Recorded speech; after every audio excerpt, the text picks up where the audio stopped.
Rob, it's been a hell of a run for Virginia Tech and the Hokies this season. 14-4 right now. I think you can make the argument they're one of the most surprising teams in the ACC this year.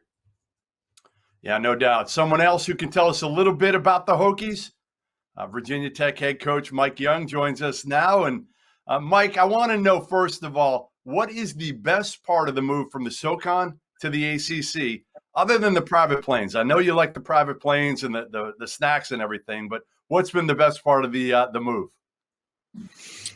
You know what? I guess, Jeff, coming back home, my family is here. I grew up 15 minutes away in Radford. So that would be part of it. And, I saw my first college game in the building that I'm looking at across the way there, Castle Coliseum, back as a kid in the early 70s. So those memories and, being back here around, my folks and family has been a lot of fun. Mike, you're not the only one that made the move from Wofford to Virginia Tech. Keve Aluma came along with you after a redshirt year. He's been one of the best players in the ACC this season. Did you expect him to have this kind of an impact right away? Rob, he's been a lot more important to Virginia Tech than Mike Young. I can assure you of that.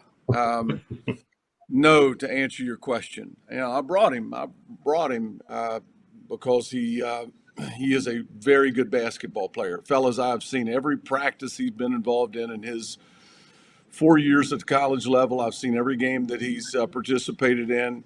I knew when he came that he was going to be a very valuable defender.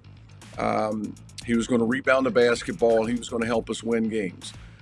Had you told me that the year he's put together, he had 29 against Virginia in our last home game. He had 30 at Pittsburgh, something like that. The way he's scoring the ball, I think it just speaks volumes, fellas, to having the opportunity to sit out. I have never in 19 years as a head coach, what he did, the work that he put in on his body, on his game, never in a million years did I think he was going to be a threat from three. He's routinely making 2-3 a game. Just gives us a lot of things we can do with him. And I am thrilled to have the opportunity to coach him, guys. He is a really, really good basketball player. Finish with usually a 3-point play, but we have so many good questions. We've expanded it to 5. They're quick hitters, okay? They're a little funny, or we try to lighten it up a little bit, all right? So I'm going to start with, what is your favorite play call? Is it zebra? Is it cigar? Is it my personal favorite, ham sandwich, or do you have another one? We got some play calls rolling around here. I've had Beyonce. That was a good one. I haven't run Beyonce in a couple of years.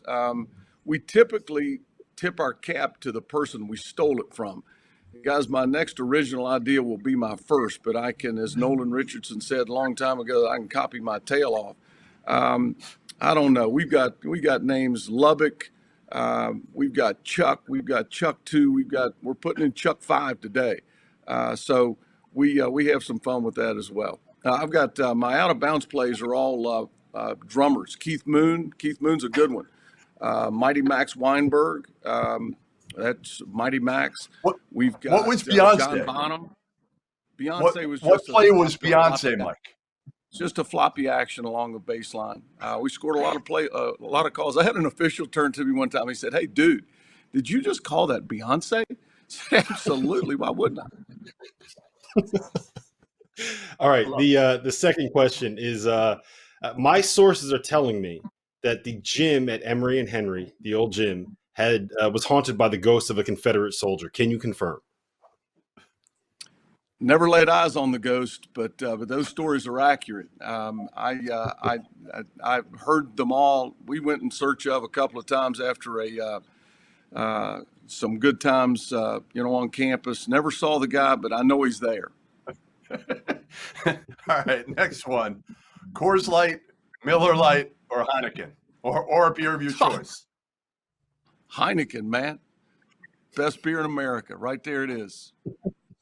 You're gonna get a sponsorship with Heineken after this, That'd be fine with me. I wouldn't turn that sponsorship down. Let me assure you, JG. You have to give up one of these things for the rest of your coaching career: eating popcorn before a game, or eating pork rinds? What's it going to be? You know what? Our strength coach. I've never had a strength coach. I had a strength coach when I got to Virginia Tech. He got after me, like made fun of me about the pork rinds and how unhealthy they are. So I haven't had a pork rind in quite some time. But I'm not giving up my popcorn, Rob. Not happening, man. Not happening. All right, the last one. Who is the better fly fisherman, you or Mark Few? I think I'm better than Coach Few. Wow. I've talked to him a couple about going out. I would love to do that. I know this, guys. I love what I do. Love coaching ball. But it takes a backseat to having that rod in my hand and no phone, that water running through your feet. I love it. I know Coach Few's really, really good. If his fly fishing's anything like his teams over the years, he would whip my rear end. So I say that in jest, but I would love to have the opportunity to fish with him someday. Who's the most famous person you've ever gone fishing with? Oh, gosh.